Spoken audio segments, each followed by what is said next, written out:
But marriage में हमने marriage का बहुत सारा क्लासेस किए हैं ना। बट हाँ। चूंकि फाइनल के लास्ट लास्ट लास्ट में आ रहे हैं, तो हम कुछ चीजें, कुछ घटनाएं जो है बताना चाहूंगा, जो मैंने छोड़ दिया था। अब दो तीन और क्लासेस होंगे, उसके बाद केपी खत्म हो जाएगा, तीन चार क्लासेस और होंगे। तो इसमें से ये करना, मैंने खत्म करना जरूरी है। एक तो मैरिज में सबसे बड़ा मैटर होता है वो पुनर्भुज योग होता है। थोड़ा सा निकलता हूँ। पुनर्भुज योग ये बहुत जरूरी चीज है। और एक बहुत बड़ा मतलब सब्जेक्ट होता है। पुनर्भुज योग से भी पहले हम एक बार जानना चाहेंगे कि मतलब हैप्पी मैरिड लाइफ और अनहैप्पी मैरिड लाइफ के बारे में समझना बहुत जरूरी है। मैरिज में सबसे ज्यादा जो जरूरी चीज, ये कुछ छूट गया था, तो इसको मैं कंप्लीट कर देना चाहता हूँ। ठीक है। यस। मैरिज पुनर्भु, मैरिज में पुनर्भु योग, मैरिज में MARRIAGE, मैरिज में पुनर्भु, पुनर्भु योग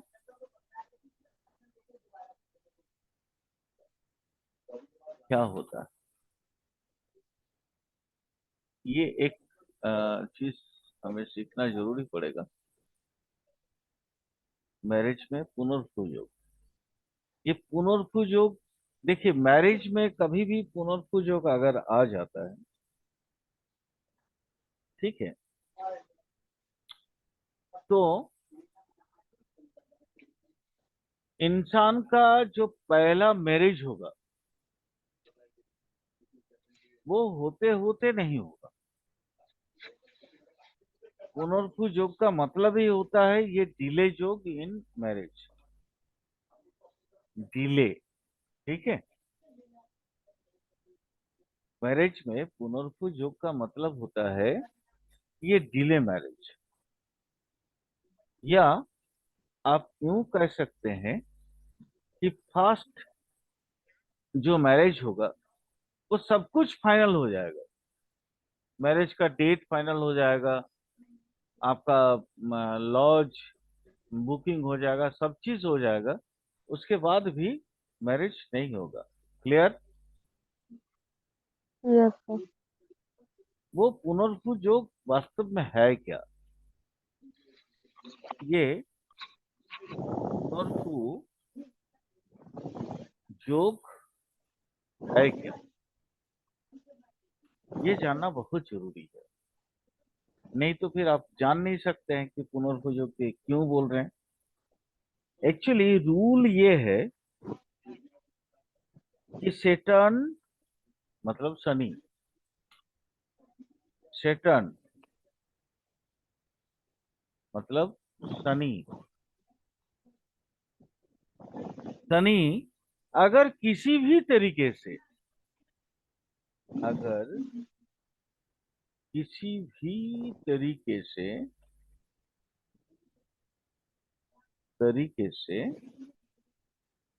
चंद्रमा से, चंद्र से अपना कनेक्शन बनाता है, चंद्र से कनेक्टेड हो, कनेक्टेड हो, तो पुनर्भु योग बनता है। लेकिन ये पुनर्भु पुनर्भु योग बनता है।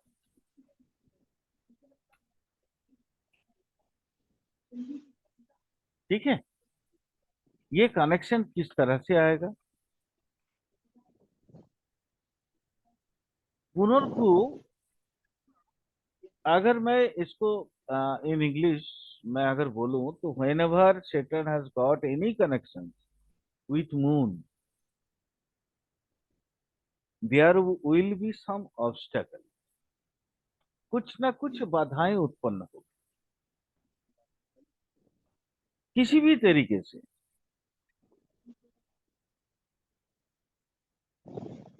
शादी में बाधा उत्पन्न किसी भी तरीके से होगा, बातचीत में, नेगोशिएशन में। नेगोशिएशन फाइनल स्टेज में पहुंचने के बावजूद बंद हो सकता है।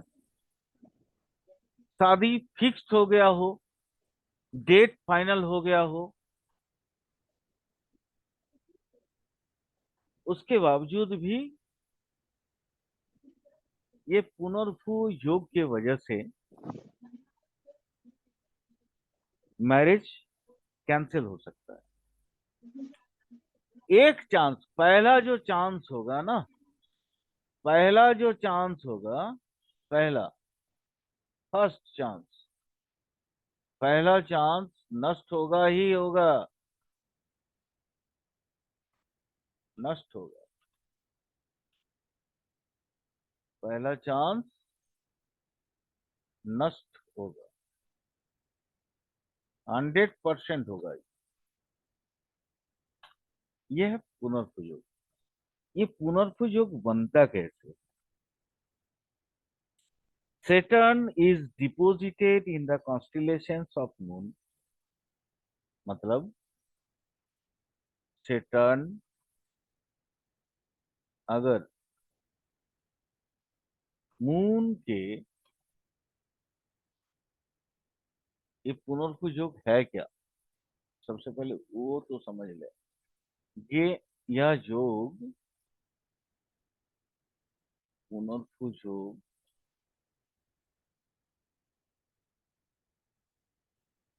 योग बनता कैसे है ना? बनता कैसे है? मैंने बोला कि किसी भी तरीके से आपका अगर सेटर्न और चंद्रमा का कनेक्शंस बने, लेकिन ये किसी भी तरीका मतलब कौन कौन सा तरीका है ना? किसी भी तरीके का मतलब क्या होता है? मैंने बोला था कि और सेटर्न और मून का मून का कनेक्शंस, कनेक्शंस से बनता है यह जो, बनता है यह जो, ठीक है। लेकिन ये बनेगा कैसे? ये पहला नंबर फॉर्मूला है, एक नंबर, 1.0। सेटर्न अगर मून के कॉन्स्टिलेशन में हो तो, सेटर्न अगर मून के मतलब नक्षत्र में हो, नक्षत्र में हो, ये पहला conditions. Saturn is deposited in the constellations of moon।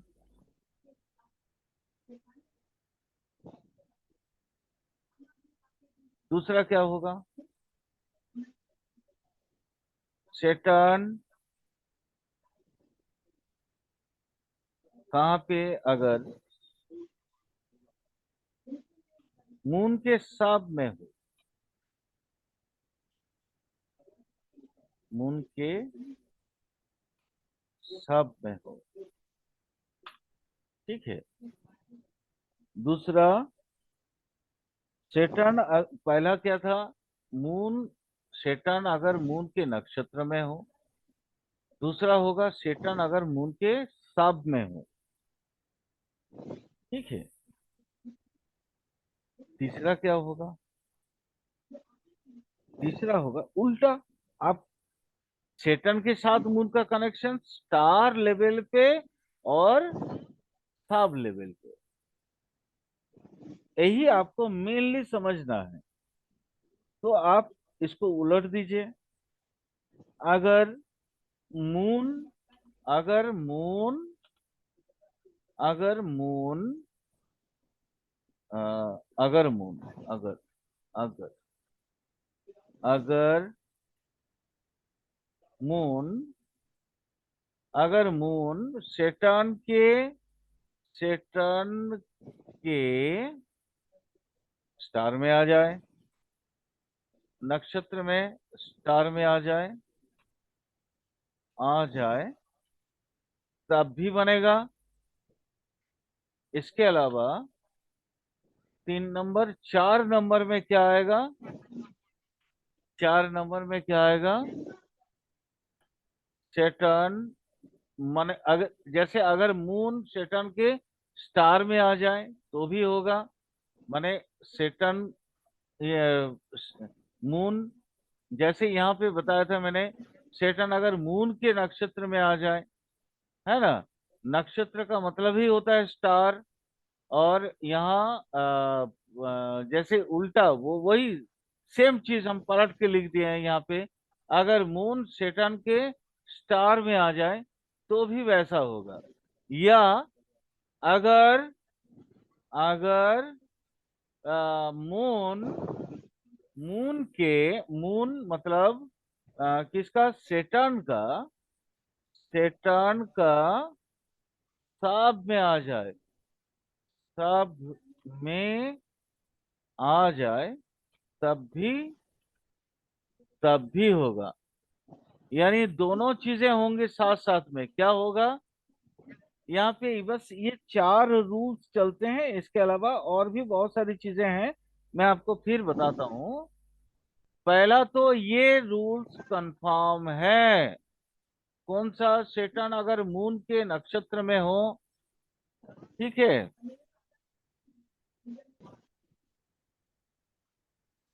हाँ, इसके अलावा और क्या क्या हो सकता है वो भी जान लेते हैं।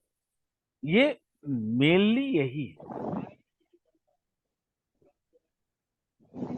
इसके अलावा एक और चीज, ये तो पुनर्भुज योग हो गया, बट शादी के लिए कुछ और प्रॉब्लम्स और क्रिएट होते हैं। पुनर्भुज योग में जितने सारी समस्याएं हैं वो तो आएगा ही आएगा। इसके अलावा कुछ और इसका सिम्टम्स है, वो भी बताता हूँ। Saturn is deposited in the houses 1, 3, 6, 7 and 10. Problem will be arised also in that case. ये इसको बोलते हैं नोट। मतलब ये रूल के अलावा एक्सेप्शनल रूल्स है। इसके अलावा इसके अलावा ये इसके बावजूद ये भी, इसके अलावा यह भी, यह भी आ, देखना है। कौन सा देखना है? देखना है, क्या क्या देखना है, थोड़ा सा देख लीजिए। इसके अलावा वो देखना है क्या? सेटर्न अगर सेटर्न अगर एक में, एक में, 3 में,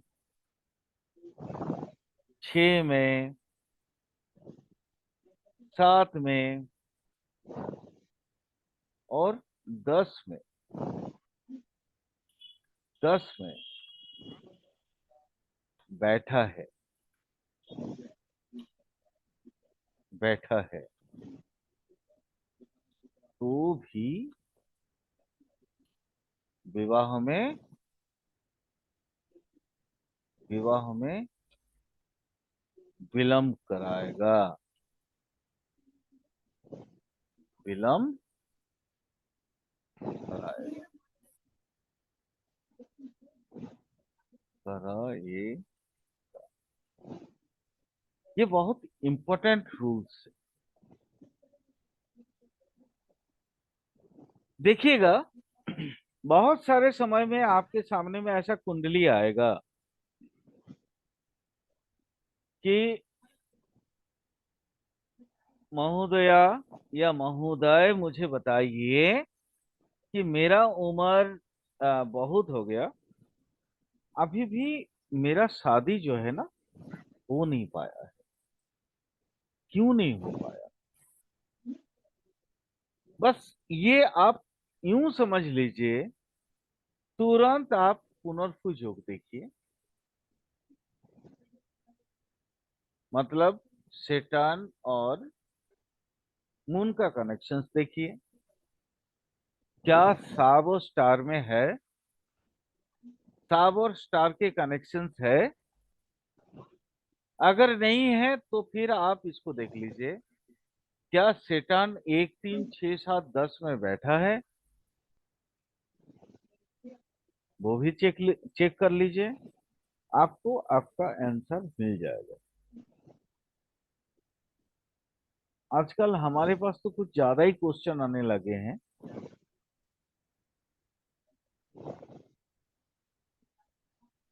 अह, कि मैरिज जो है प्रॉमिस्ड है, मैरिज हुआ भी है, उसके बावजूद भी मैरिज सही ढंग से चल नहीं रहा। तो हैप्पी मैरिड लाइफ और अनहैप्पी मैरिड लाइफ, इसको हमको जानना जरूरी है कि रूल क्या बोलता है हैप्पी मैरिड लाइफ का और अनहैप्पी मैरिड लाइफ का रूल क्या है। ये हैप्पी मैरिड लाइफ,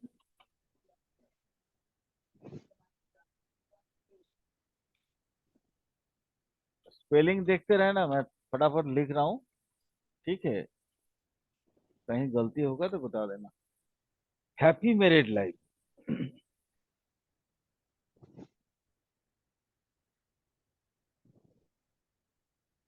पहला पहला रूल,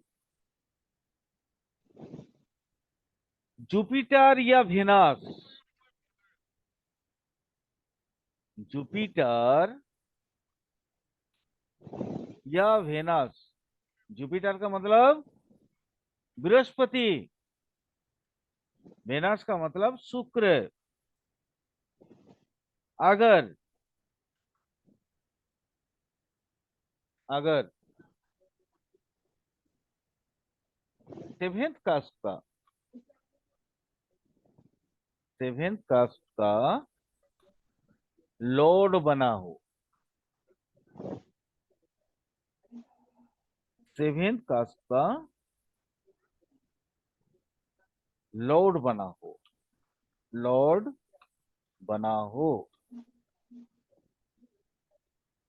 और साथ ही साथ साथ ही साथ 2 और 11 और 11 का सिग्निफिकेटर है कार्यस। सिग्निफिकेटर का मतलब क्या होता है? कार्यस। सिग्निफिकेटर बना हो, ये पहला रूल है, बना हो।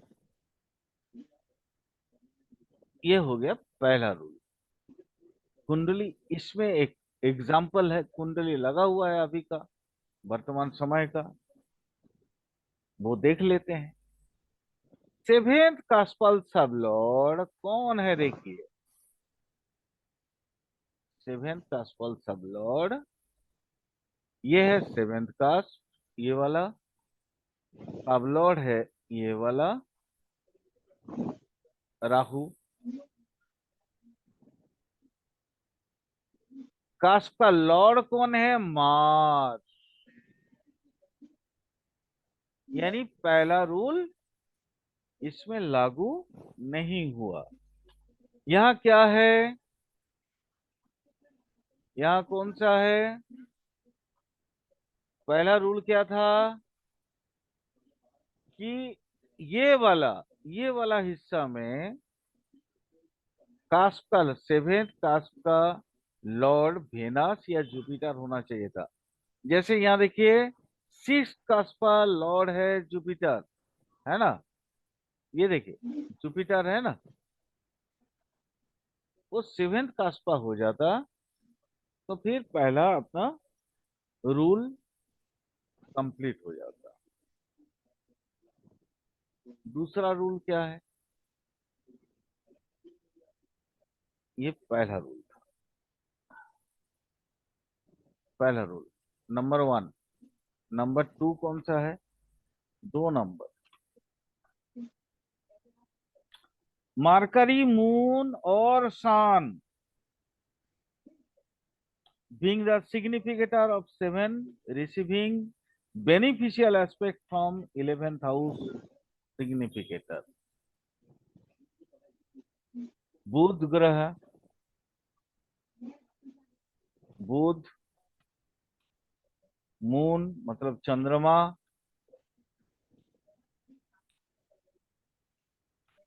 चंद्रमा और सन। सन क्या है ना, ये सेवेंथ का सिग्निफिकेटर बन जाए। अगर सेवेंथ, सेवेंथ का सिग्निफिकेटर बन जाए, सिग्निफिकेटर बन जाए और 11th कास्ट से,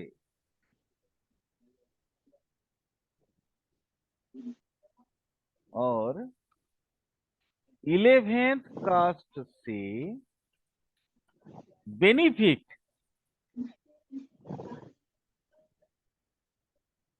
बेनिफिट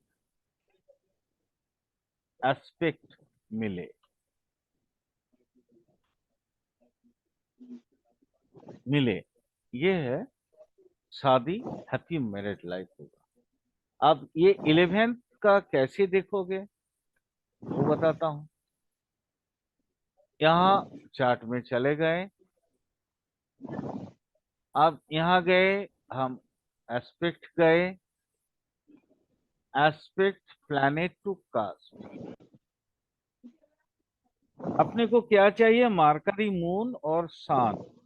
यहां से एस्पेक्ट टू,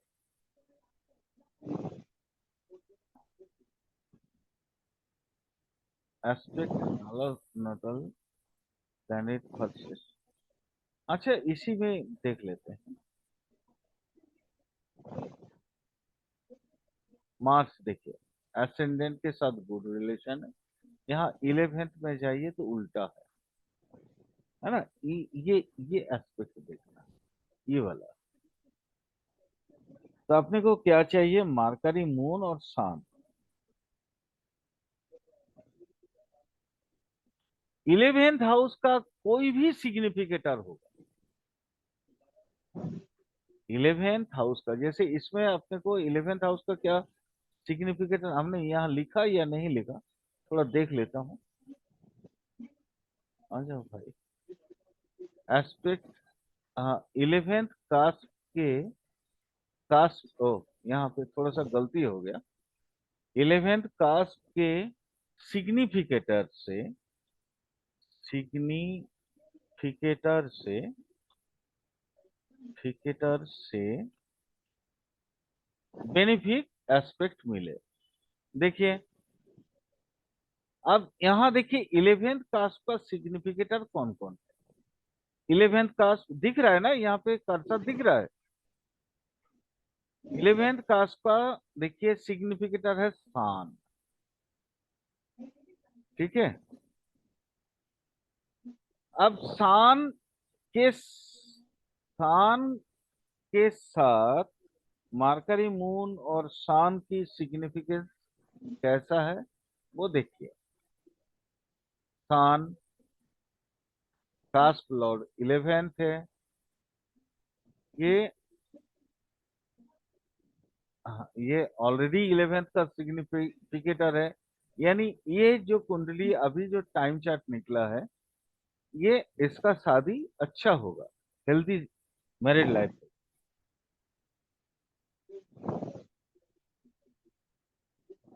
इसके अलावा मार्करी मून और सन देखना है, ये 7th का सिग्निफिकेटर बना हुआ है या नहीं। सन नहीं है, मार्करी देखो नहीं है। रूल्स को समझा रहे हैं। मून 7 का सिग्निफिकेटर बना हुआ है, क्या ये 11th हाउस का सिग्निफिकेटर से किसी तरह का इसको बेनिफिट कुछ मिल रहा है। यानी मून से अब सन का हम देखेंगे एस्पेक्ट, मून और सन का। मून, देखिए मून का सन से बहुत अच्छा सिग्निफिकेटर बना है। It's a good significance, beneficial aspect. Moon के ऊपर सन का beneficial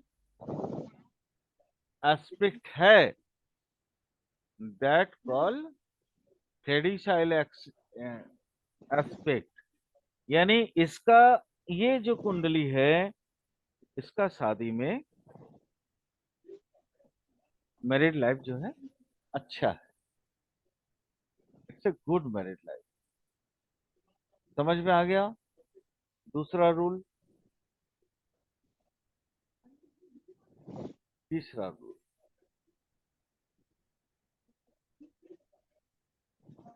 third rule. Third rule हम देखेंगे,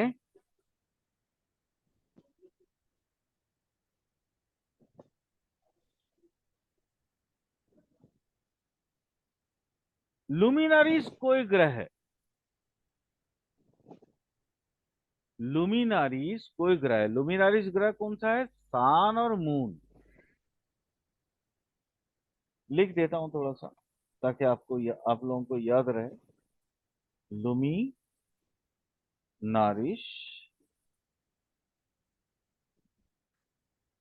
प्लैनेट,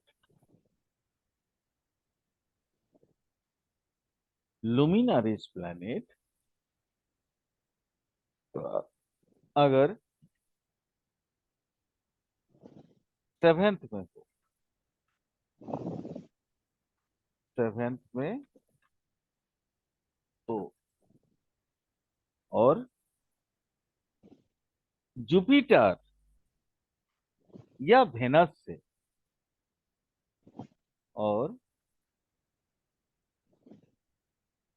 जुपिटर या वेनस से गुड एस्पेक्ट पा गया हो, गुड एस्पेक्ट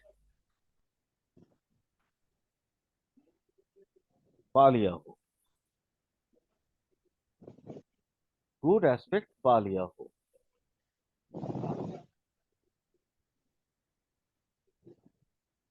और साथ साथ साथ साथ 2 और 11, 2 11 का सिग्निफिकेटर बन गया हो। सिग्निफिकेटर, सिग्निफिकेटर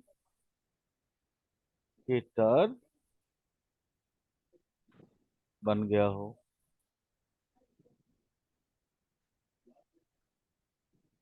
बन गया हो, तो भी मैरिड लाइफ बहुत अच्छा रहेगा। ठीक है।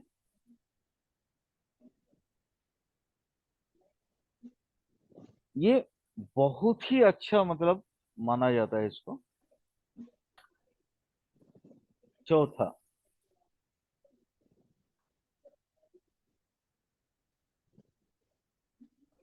मान लीजिए सान, चौथा रूल नंबर 4, सान या मून, सान या मून सेवेंथ में हो, सेवेंथ कास्प में हो, कास्प में हो, और एक दूसरे पे, एक दूसरे पे गुड एस्पेक्ट दिया हुआ हो, गुड एस्पेक्ट दिया हुआ हो, दिया हुआ हो, साथ ही साथ, साथ ही साथ 2 और 11, 2 11 का सिग्निफिकेटर बना हो, सिग्निफिकेटर बना हो, बना हो, तो शादी अच्छी चलेगी, बहुत अच्छी शादी होगा, इनके बीच में किसी तरह का कभी कोई दिक्कत नहीं होगा।